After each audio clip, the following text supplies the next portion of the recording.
we can entertain each other. Yeah. I'm getting the agenda out.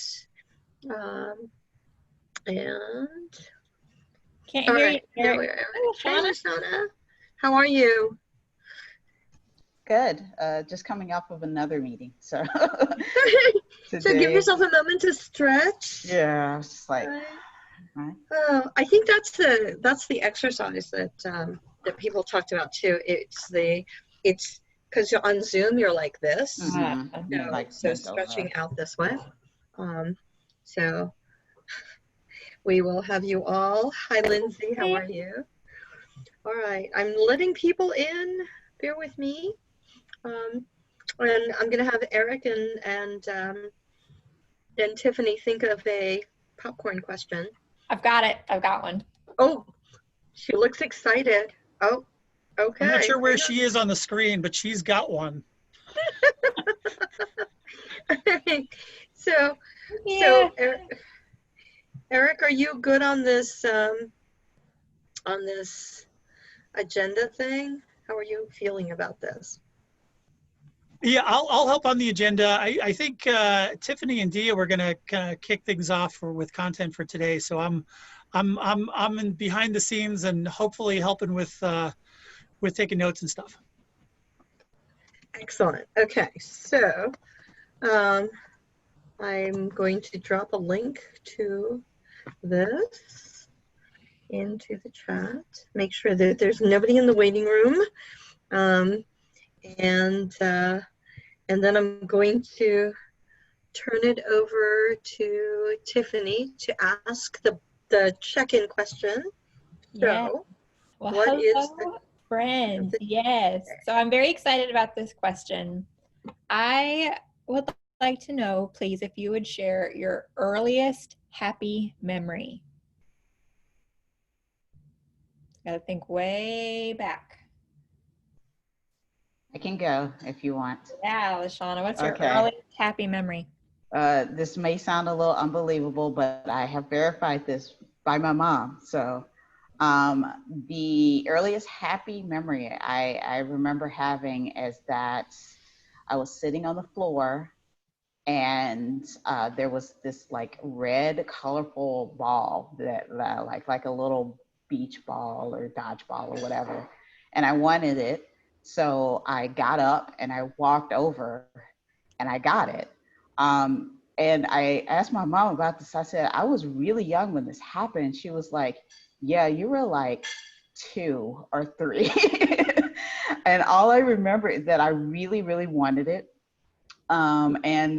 She was like, I couldn't get you to walk for anything. You know, you always wanted people to pick you up. But because you really liked this ball and you really wanted to do, like you wanted to grab it, you decided that day you're just going to get up and go get it. And I said, I remember feeling very happy about that and very excited about it because I was like, this is so much easier than crawling. Yeah, my mom said that's what happened. That's how you ended up walking. Before then, you'd really never walked. So it's my happiest memory, the earliest happy memory that I can remember. Who's next? You want to call on somebody next? I am going to popcorn over to Dia. Sure, I was just typing mine in, but I think it was my first time on the tennis court. I think I was 5.5 or 6, and I just had the racket, which is bigger than me, and I just remembered that moment. Lindsay, would you like to go next? I have no idea. I mean, I had a happy childhood and there's probably lots of great memories, but I have zero idea what my earliest happy memory is. I don't know. That's not a good answer, but I have no idea. I second Dia's question, Lindsay. Do you have a recent happy memory? Yeah, sure. Also, sure there are plenty. maybe like a significant happy memory would be I ran a half marathon a couple months ago. So we'll just say that was done. I will pass to Eric. I will. So yeah, similar. I don't have a lot of solid memories. It's all super fuzzy. I have a vague memory of some, playground spinning thing. But I don't know that I'd even call that a memory. So I had a work memory from just the other day that where we were working on this thorny problem, and it feels like we worked it out and all the pieces fit together. It's just like, and I don't know, I'm a little bit geeky, but it was just like when those pieces fit together, I was really, really happy. I will pass off to Cecilia. Okay. So my earliest childhood memory is actually riding on the back of a Saint Bernard. My family's from Taiwan. I lived in Japan, and my grandfather had this huge Saint Bernard, and that's the first actual memory I have, was that I was riding on the back of it like it was a horse. And Sheena came in at a very interesting time in the conversation. So Sheena, just to catch you up, we're talking about what our early childhood memory, what your earliest childhood happy moment is, right? Your earliest happy memory is. And while I'm letting other people into the room, who is, again, probably not Faye, but we will find out who it is that comes on. While you're thinking about it, I'm going to invite it is Faye. Hi, Faye. Hey, It it's is actually me. you. Eric tried to be you. Oh, I'm just saying. He could probably do it better than me. So the popcorn question, and Tiffany, Faye, and Sheena haven't gone, is what is your earliest happy memory? And I will turn it over to Tiffany, who's had more time to think about it, before we turn it over to the rest of you. So my earliest happy memory is we used to live across the street from a park, and my mom would take me to the park, and when we left, she would sing the goodbye song. And so it would go like, goodbye trees, and we'd say goodbye to every single thing. And so I remember, I must have been 2 or 3, her carrying me, walking home, and I'm on her shoulder, and I can see the park behind her as we're walking away, and we're singing the goodbye song. And that's always such a precious memory for me. So, Faye, your turn. Oh, okay. So I must have been 5, probably was 5. But we went to this, of course I was in kindergarten, and my mom enrolled me in ballet class.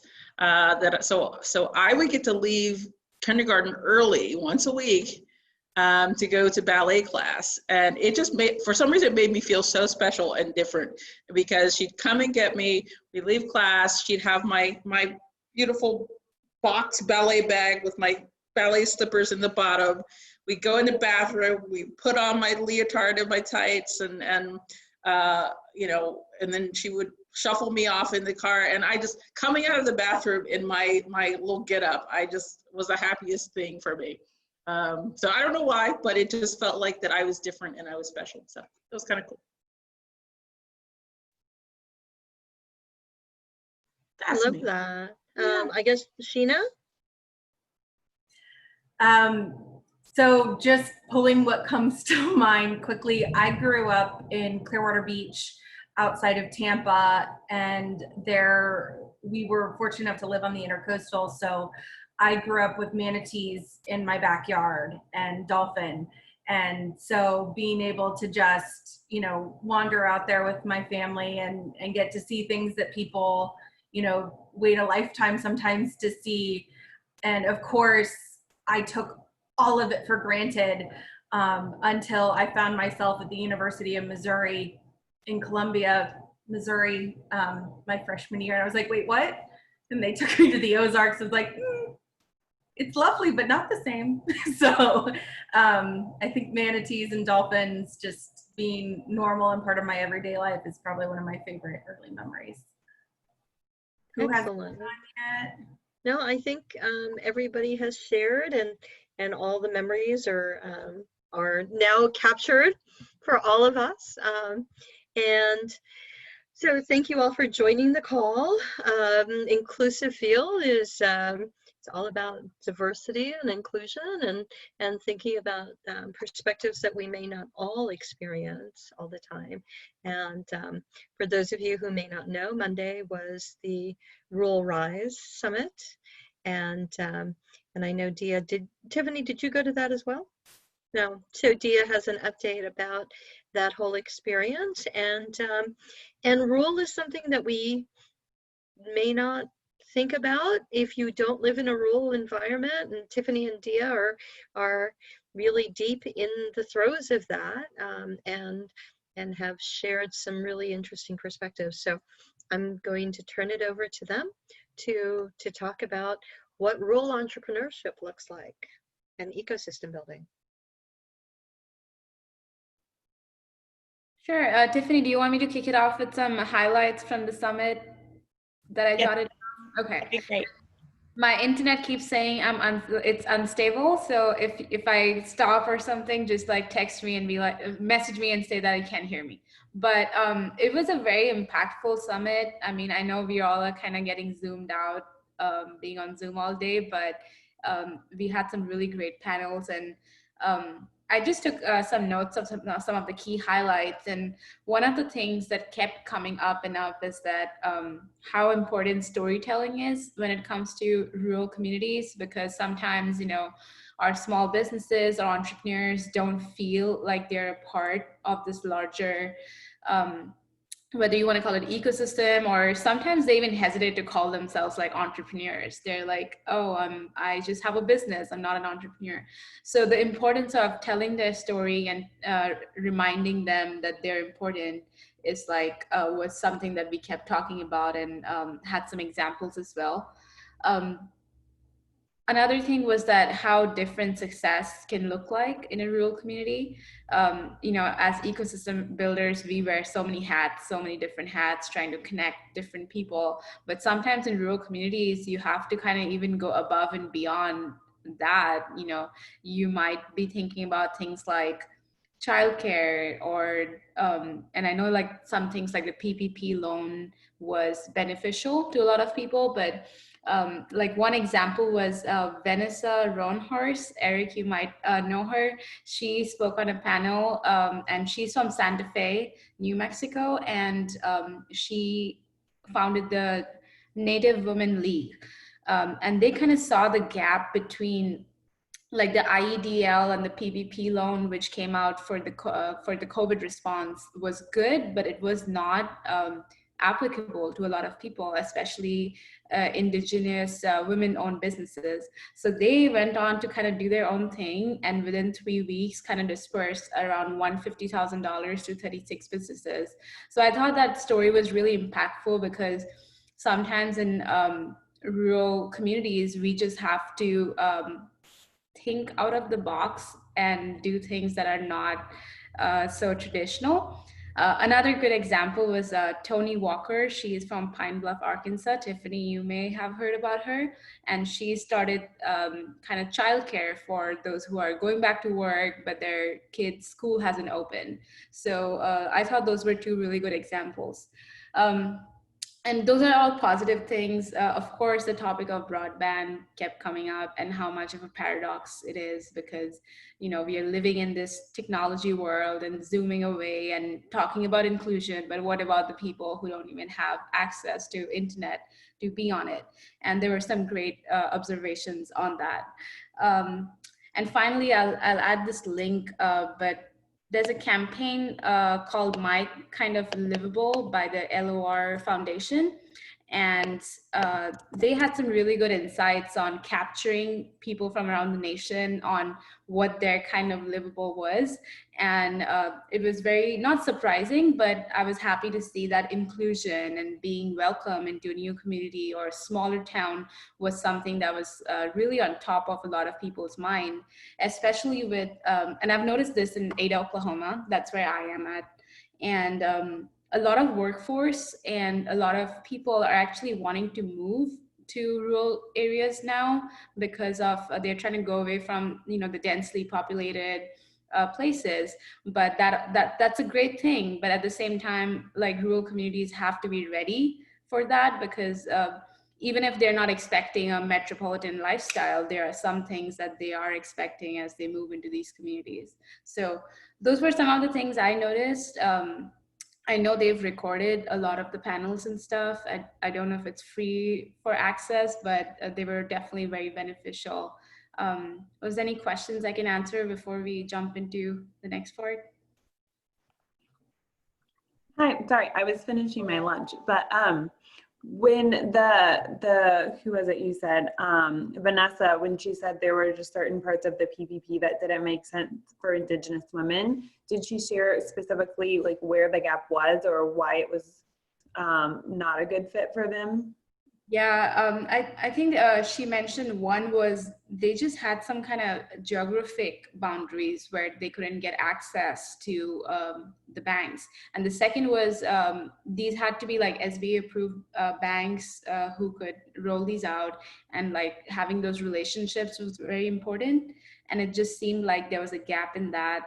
And a lot of people reached out to her directly, just mentioning that, hey, this is just not going to work out for us.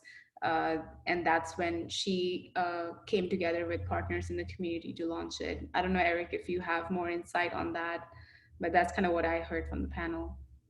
Yeah, that sounds about right. I know there's a sort of an unbanked, well, and it's a problem if you're trying to deal with these kinds of systems. And I think that's part of what she was dealing with the Native American community. It's also some different immigrant populations, same kind of situation. So yeah. Thank you, Dia. I think that, so with you and Tiffany that work in, and I don't know where, I'm not familiar with where Sheena and Lindsay work. I know LaShawna's in just outside of St. Louis. So I know that you approach ecosystem building slightly differently because their experience, I mean, digital divide is definitely one huge thing. So Dia shared with me that during this time of COVID, reaching out to her entrepreneurs and realizing that that particularly because not everybody's online all the time, or they don't have internet access, like you can't set up calls like this to check in on people. And then it was remembering, she's like, I remember that these things actually make phone calls.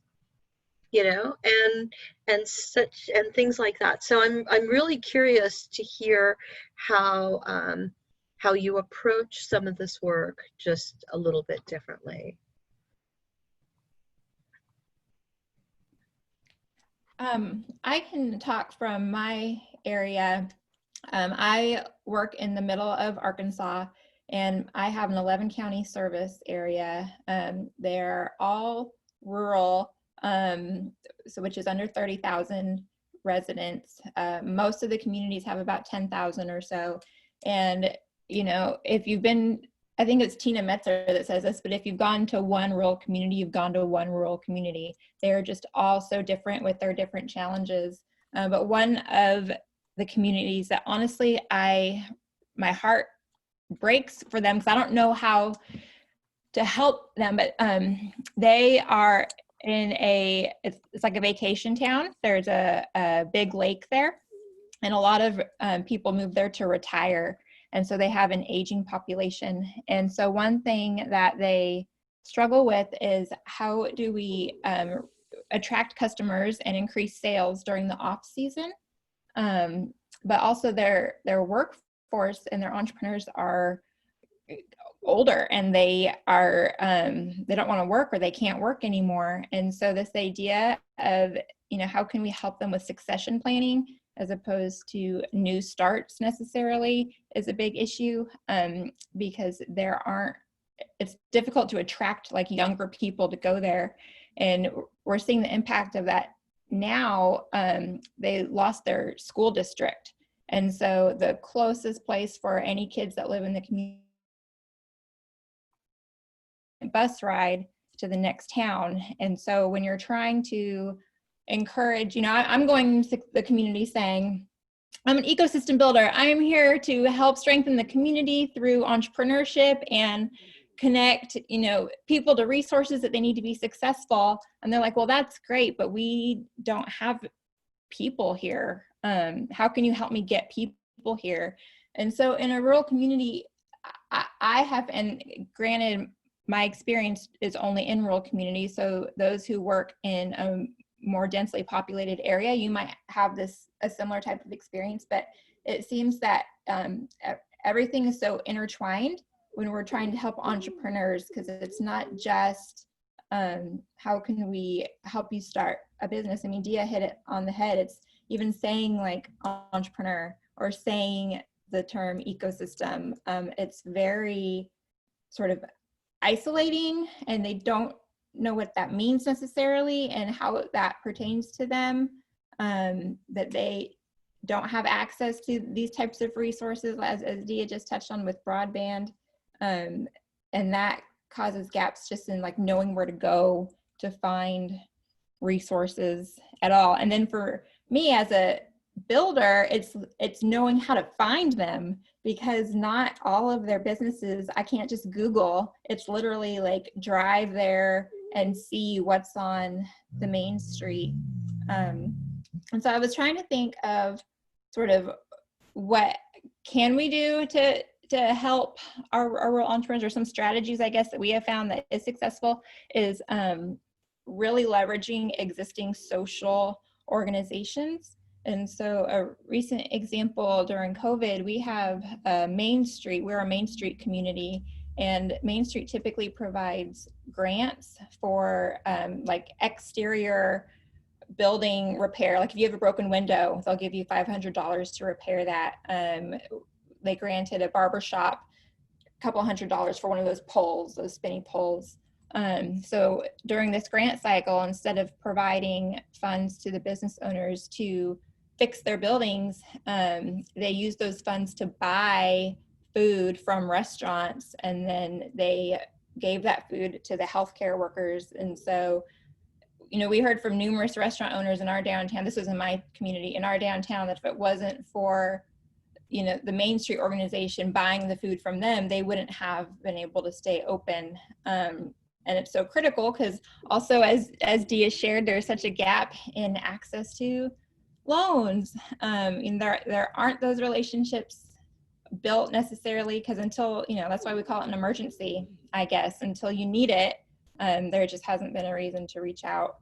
And so, one question, thinking of inclusive field, one question that I'm really curious to hear from all of you individually is, what challenges have you guys seen that are unique to the population that you serve and in the areas that you work, and how have you been able to address those challenges, both for the entrepreneurs and then both for you as a builder? What are some of the challenges that you experience? LaShawn, I saw you nod, so I'm gonna follow in here. Yeah, one of the things that I have experience with, that I found out a lot of people who were in ecosystem building have not, is being from a poor background. My mother was on welfare. I lived in the housing projects, and the entire city of East St. Louis, most people don't make really much more above minimum wage. And this is a city of thousands. So when I think about growing up there, my mother had all of these ideas. She had all of these products that she wanted to create, but didn't really have the access or the ability to kind of move the needle forward. So I'm thinking now, I'm 44 years old, but back then, obviously, the internet was not really a thing. Right now, to have a really viable, growing business, you need to have internet access on a regular basis. It needs to be something that happens. And I just looked up an article that was published on June 28th, that a local internet service provider is actually going to have free Wi-Fi available in one of the housing projects, which to me is a huge step. because now it makes known and seen something that a lot of people who have the entrepreneurial spirit feel like, okay, now I have a gateway. Now that's one barrier that I don't have to worry about. You know, I can keep up with my products. I can keep up with selling things. And I think the misnomer is, if you're poor, then you're probably not thinking about creating a product or a service that is sellable and scalable.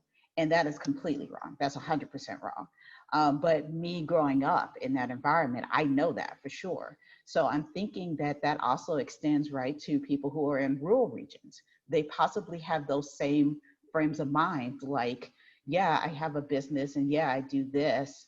Or they might not even say it's a business. They may say, yeah, I do this on the side, you know.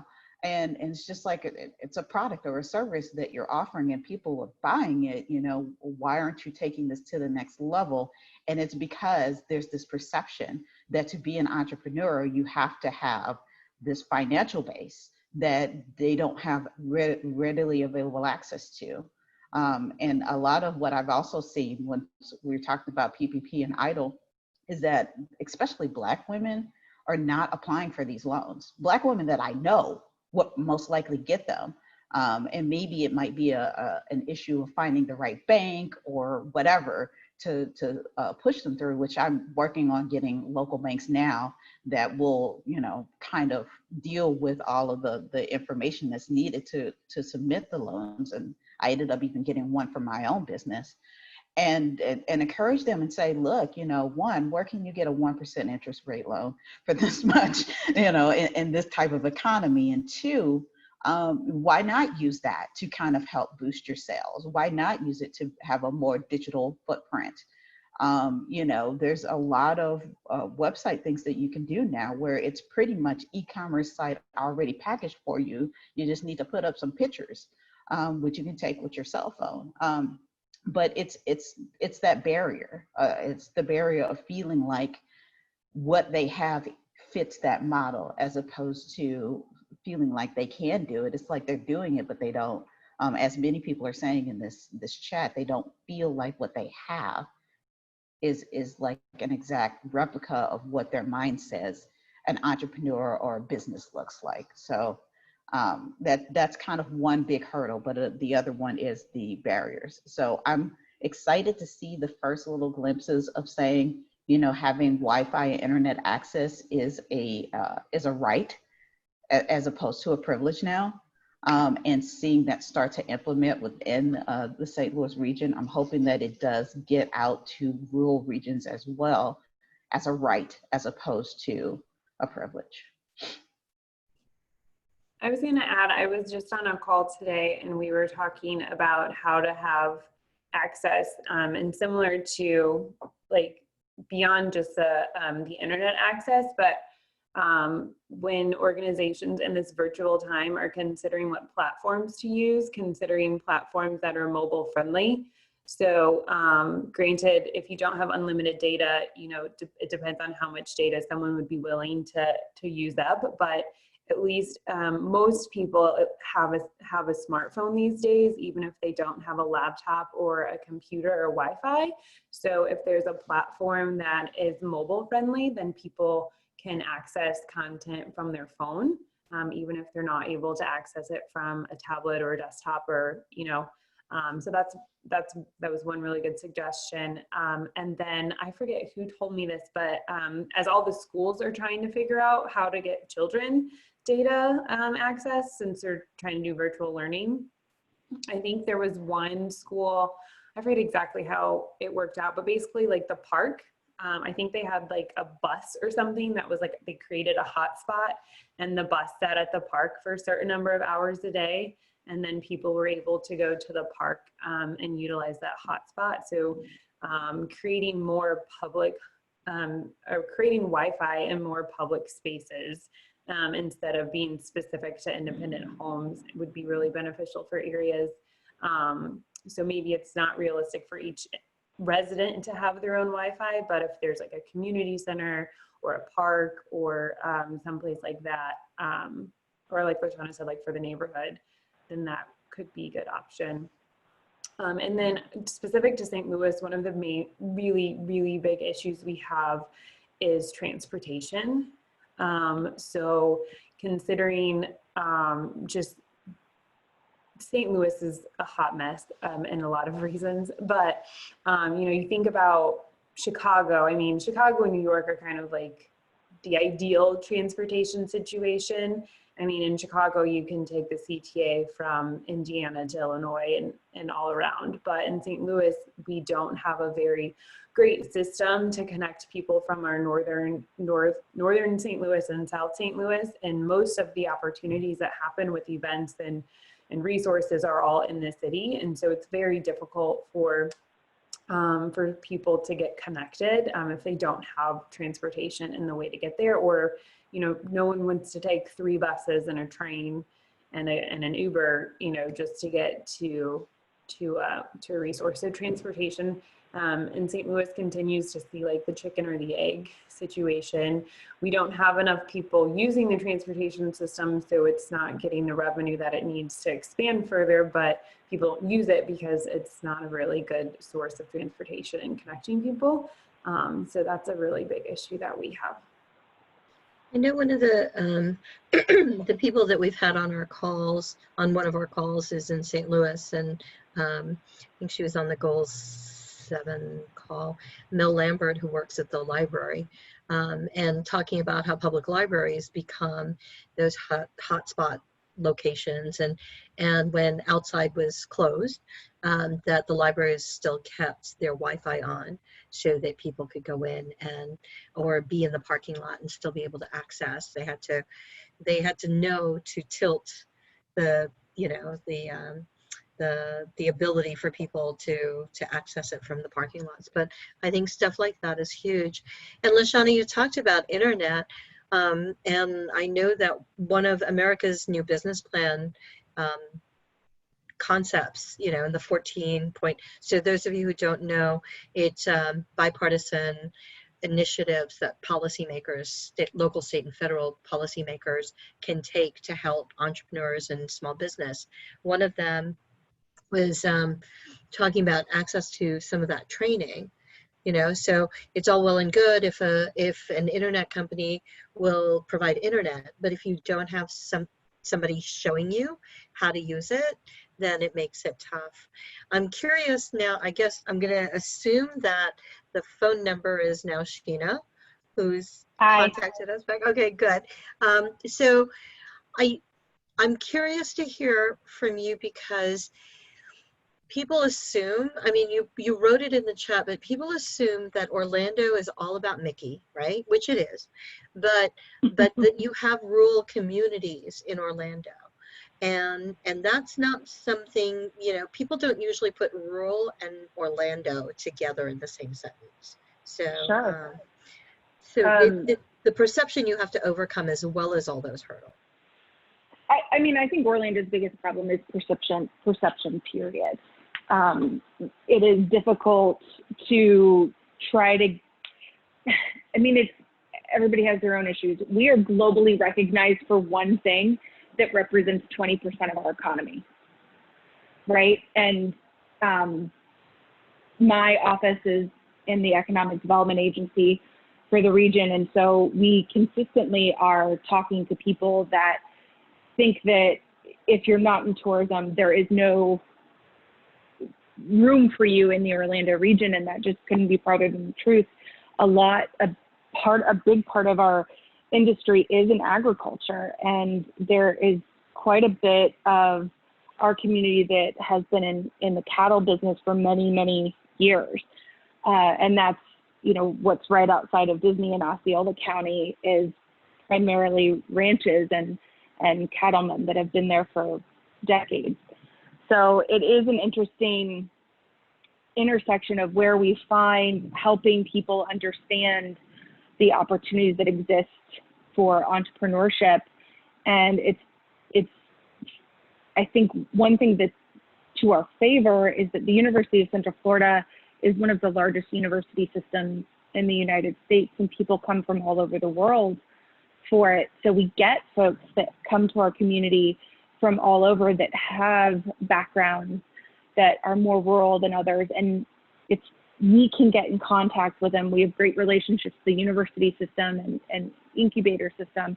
We can help connect them out to some of these more rural communities, and we've actually seen some businesses pop up in ag tech that have been fairly successful in starting to help those farmers and ranchers understand ways in which they can augment their business using technology and maybe start some of these things on their own. So it is interesting. And the other hat that I wear in my organization is I'm the film commissioner for the region. And so thankfully I get to use all of these ranches for movies and commercials. And so I've gotten to know them from that point, and I use that to connect them on entrepreneurship that I'm doing in ecosystem building now. But it's certainly not what you imagine. Disney does a very good job of capturing you at the airport and whisking you away on a highway to where the next thing you see is a Disney property, and that's all you know.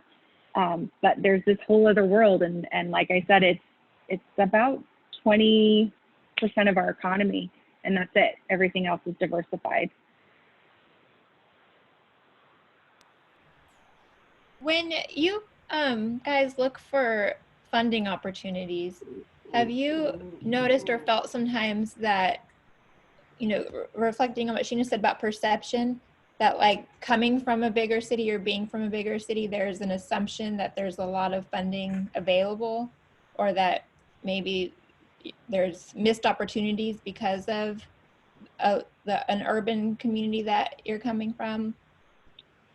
So we're really dealing with, and I will say on the tech and entrepreneurship side, there are certainly a far more concentration of folks in the city. We have some great people in some of the more rural counties that have stepped up to participate. And once I get to know them, I invite them in. And thanks to the conversations that we've been having, you all have been really amazing in helping me understand how I can do this faster.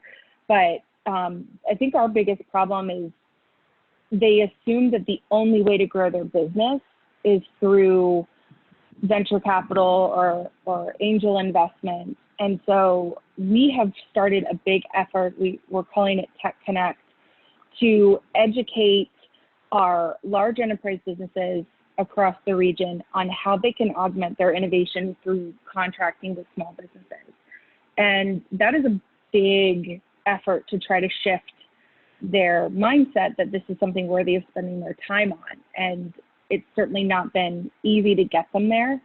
I've got a few companies that have accepted it because I've made the program so that the only thing that these large enterprise businesses are committing to is a conversation, a detailed conversation by the person who makes the decisions on whether or not to execute those contracts, on why or why not they're a good fit. Because what I learned through the research of this program is that all of these supplier diversity leaders in all these companies, they don't feel they have capacity or time to figure it out. And so it's not a priority for them.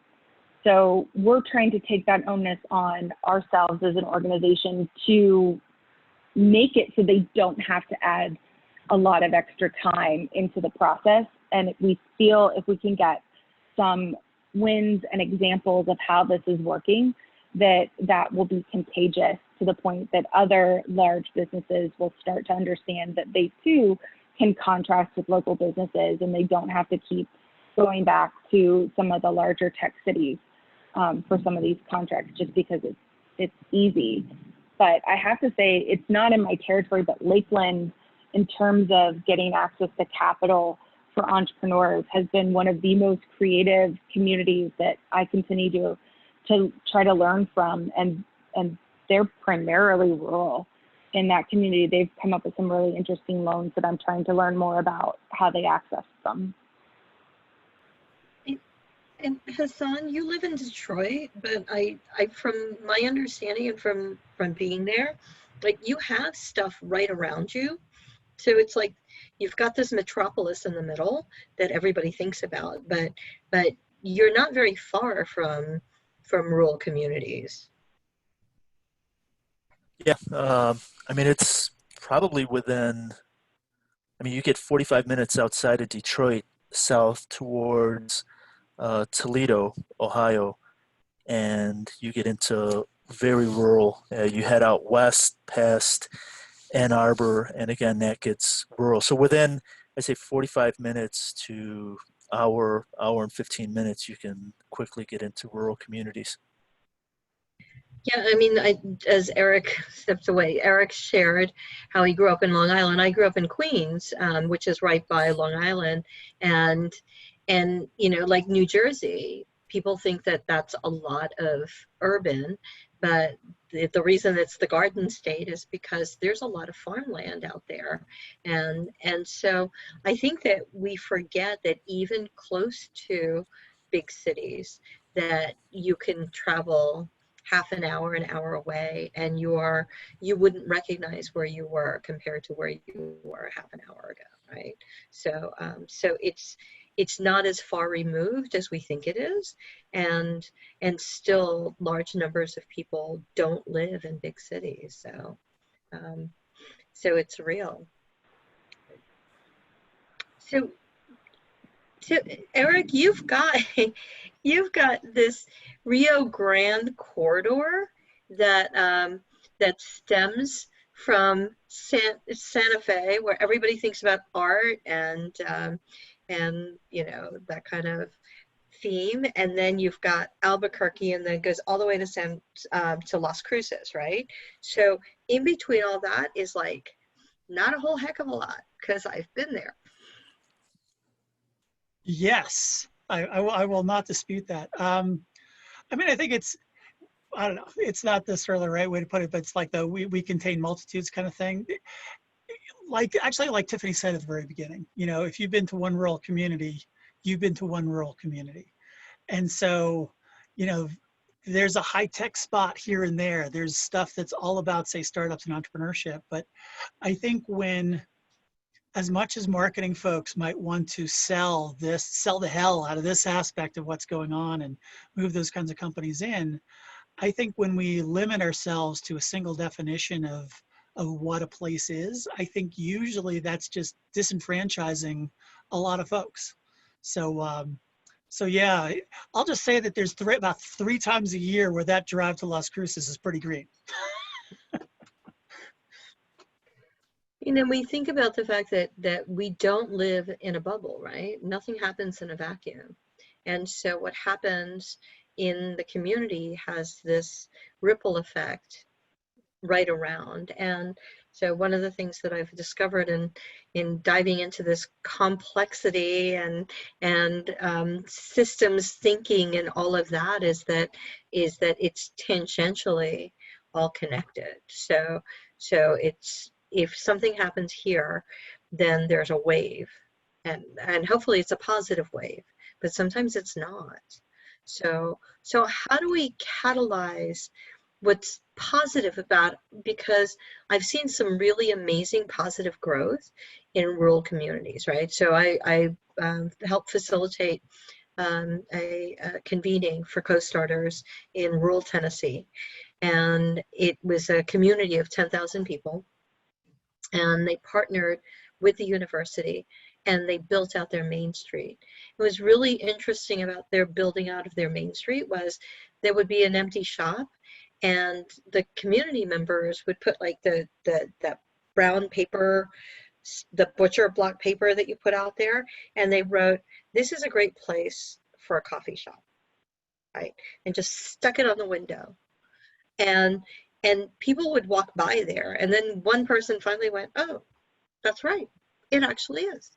And then they opened up you know, so it's like seeding some of that, but it's really fascinating to see people come together. And they had a kickoff for this co-working space that they created. So an entrepreneur lent the space, or donated the space, ended up creating this wonderful environment. And as we're convening the luncheon to kind of kick this off, it was an incredibly diverse room, so not what I was expecting. Equal representation, male, female. There were a fair number of people of color in the demographics in rural Tennessee, which you may or may not think about. And it was like different sectors and different ages. So they were really mindful of that. And come to find out that the guy who's been walking around all day in overalls and like hammering nails and all kinds of things that I thought was like just the handyman was actually this this very well off serial entrepreneur whose family owned the dairy facility for Tennessee. Like they own the milk cartons that are on all the stores came from their dairy production. So when you get this diverse mix of people that are willing to collaborate and work together, that's when stuff happens. So I'm curious to ask all of you, what can we take from the positive things about rural communities, small communities, communities where people feel a lot more hyper-connected, and infuse that into urban communities where people are more clustered? And what can we do to get the positive things in urban communities to really actually translate to rural communities? Wide open question. What can we learn from each other? This is Sheena. Okay. Sorry, not being able to see everyone. I'm awkwardly jumping in. I don't know whether or not this makes sense to answer your question, but I didn't want to forget to say it. Something that some folks in my office have been working on is reaching out to churches in some of the communities that are more rural. And there is a great level of community within those churches to where you can access somebody that can get information out very quickly to gather people that are interested to learn about entrepreneurship, interested to gain insight to different events and learning opportunities. And we worked with Uber to retain a grant program that allowed us to give free Uber rides to folks that either didn't have access to transportation or were in rural communities that it was just too far and maybe there was only one vehicle. It didn't make sense, so that they could come to events that were in the more urban cores to make sure that they at every opportunity felt welcome and invited and included. So let me just share really quickly on the church thing that Sheena just mentioned. For those of you know, we were in Pittsburgh last year for Forward Cities, and there's a minister in Pittsburgh who does entrepreneurship through his church. Who, if you're interested in what they're working on, I'm happy to share that when I can pull it up. But Fallon Wilson from Black Tech Mecca has an initiative to catalyze Black Christian ministers and kind of spark entrepreneurship through congregations, because congregations are, as Sheena pointed out, they're the conveners. They're used to helping each other, right? They collect the plate, so they're used to contributing towards a greater cause. And so that same feeling and motivation can be brought forth to something like that. So going back to the other question, I don't know, did I ask too big a question, Eric? What can we learn between urban and rural?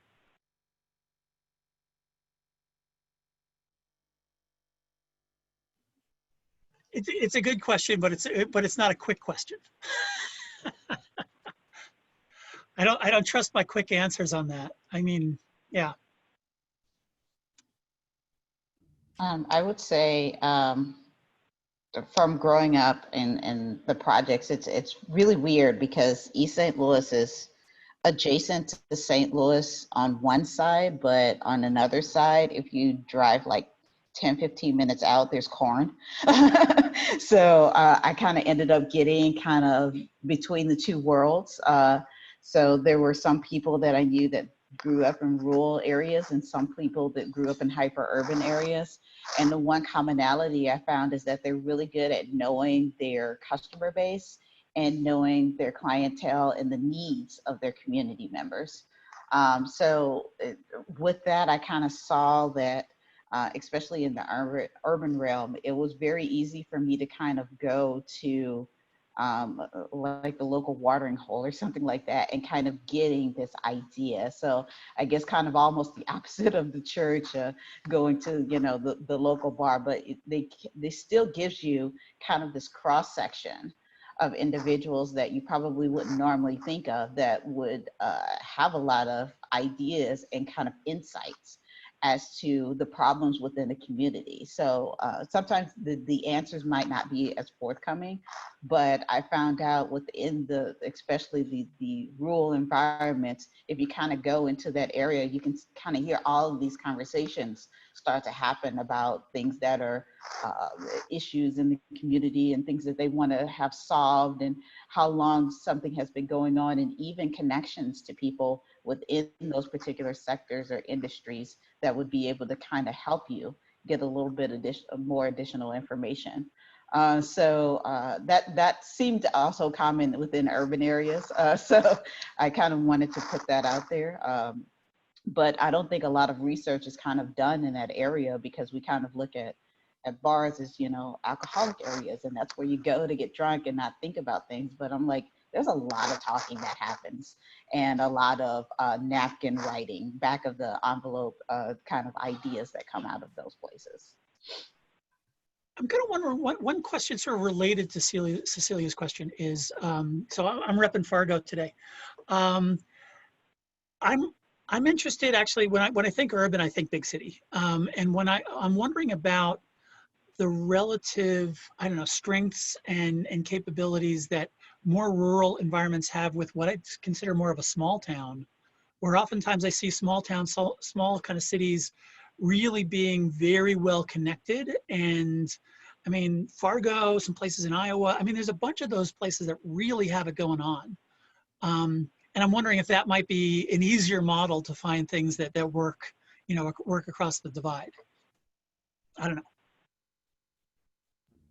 I think that's a really good point, Eric, and I completely agree with what LaShawna was sharing. One of my favorite things about rural communities is the access that people have to community leaders that typically would be difficult, you know, especially Cecilia with your example of the wealthy, you know, leader who was just with the people doing the work. And with the city council and the mayor's office, a lot of times that's not their only job. You know, someone is the mayor. I know a woman, she's the mayor on Monday, Wednesday, Friday, and on Tuesday, Thursday, she cuts hair. And so to just be able to have a casual, easy, friendly conversation with the people that are, you know, in decision-making power positions, I think is an incredible asset of rural communities. So yeah, to that point, I think it's personal. You know, everybody knows each other, and it's a much more personal, tight-knit community. My husband's from very rural Kansas, and I can't say the person's name, but whoever was talking about the bars, it's amazing. A lot of the work of entrepreneurship is in those bars and restaurants because that's where they go. There's only a few places in the town, and that's one of them.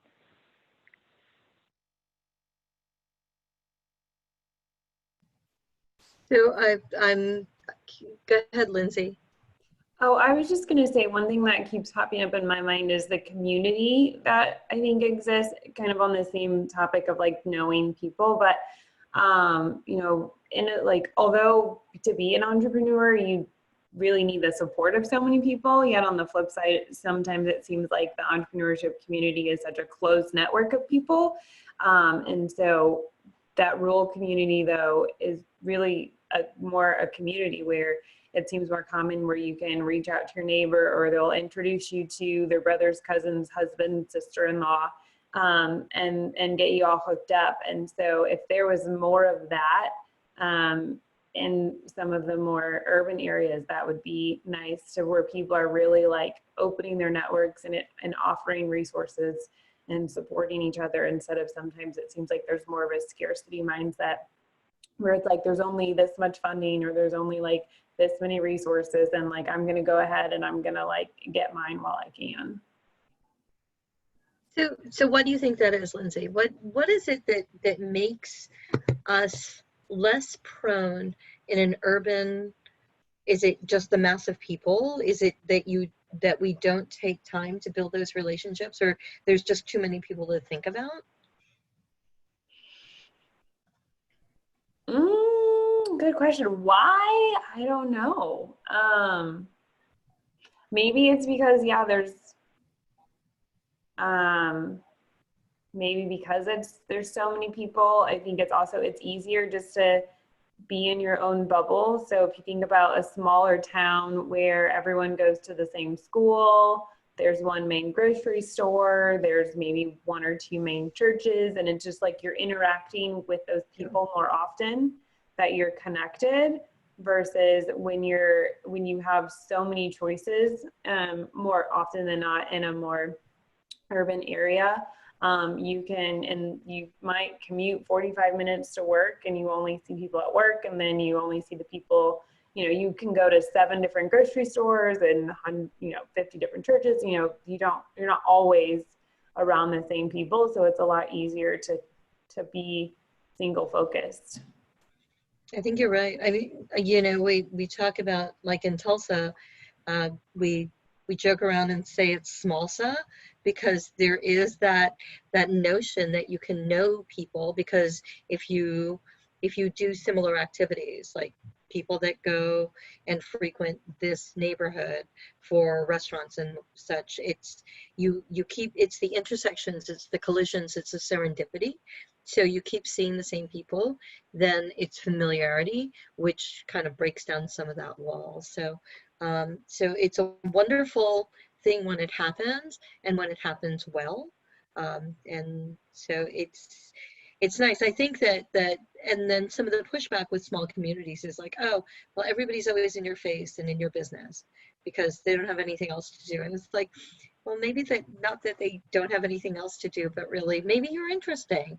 Like, think about that. But so I want to be mindful of time. I would love to hear, because I think there's a lot of uncovering we did on this call, and some of the things that maybe were takeaways of things I didn't know.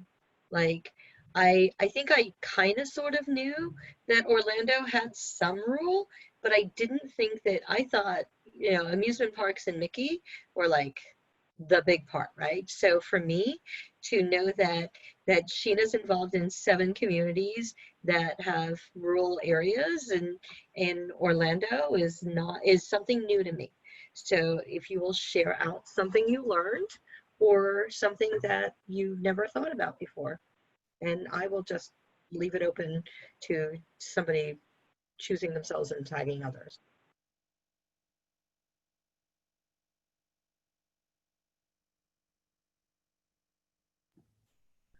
I am so often just in the mind space of the relationship between rural entrepreneurs and the lack of broadband access, that I completely never considered people in poverty that just also don't have access to it. And so, LaShawna, I appreciate you talking about that, because that's a whole other experience that I would have never thought was having the same sort of struggles as entrepreneurs in the rural areas. So thank you.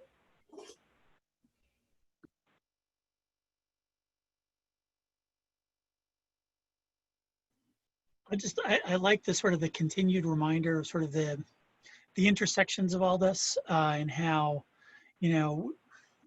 really take some time to think about the various dimensions that folks have and the qualities that have, in order to really do our best around being inclusive and thoughtful about how we invite people into ecosystems, and what do we center when we do that? But I'll leave it at that. I liked Hassan's comment on the chat mentioning about the cohesiveness of ecosystems in rural communities and that they're naturally ecosystem builders, going back to the point of having so many hats that you kind of have to play so many roles, so that it's kind of, you see it, but it's eye-opening to hear it.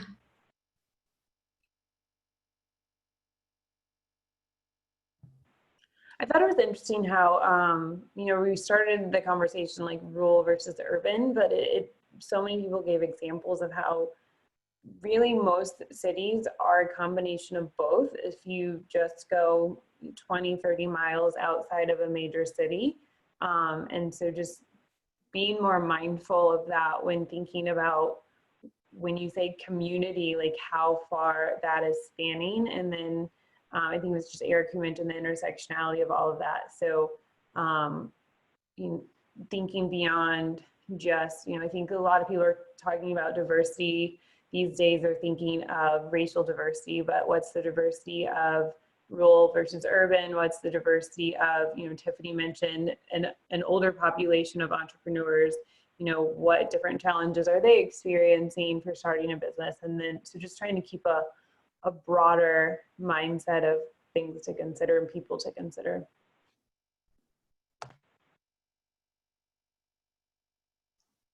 I kind of liked what Sheena was saying. Sheena, now I'm thinking about manatees and dolphins and how awesome that must be growing up with that type of background. But it really made me think about what are the things that I'm taking for granted that are not readily accessible and available to other people, not necessarily in a negative way, but in a broadening perspective way. But yeah, now I still kind of want to go to where you grew up in Florida so that I can have a little bit of that experience.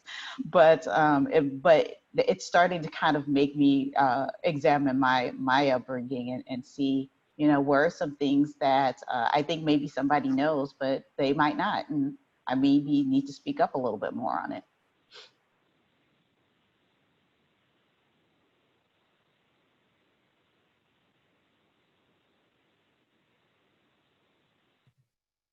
So Eric, do you want to wrap us up?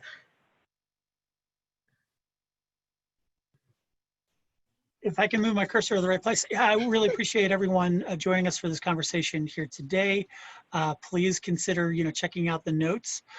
We didn't get to it, and I don't think we've got time now because we're a little bit over time, but I'd love to get suggestions about future conversations for this group and what can be most effective in helping folks in their communities. Next up, we've got a special guest, and I'm not sure exactly on the pronunciation here, but it's Andres Weiler with Start Out, which is focused on LGBTQ entrepreneurs. You know, we just step over these lines. We're not hitting Pride Month, but they were also super busy during that time, so we've been wanting to get them on the list for quite some time. So he'll be joining us in August, and also, yeah, Dia added in there the virtual summit for ESHIP is September 15th and 16th. If you're part of this call, ideally you've seen a link to make sure that you're, you know, you've expressed an interest in getting that, because I think invites come out sometime this month. So that's an exciting time. Mm-hmm. It'll come out in the next week or so for people that have been to ESHIP. And then for those of you who haven't, make sure that you're signed up on the newsletter that the Kauffman Foundation sends out, and we'll be sure to include you in that invitation. And I'm really excited that Andres is going to present, because they're just getting ready to launch their report on LGBTQ entrepreneurship. So that'll be really fascinating to be able to go through as well. So thank you all for your time and energy. We appreciate you. Thanks for working in your custom and bespoke ways to move this ball forward. So we will look forward to speaking with you soon. Take care. Bye.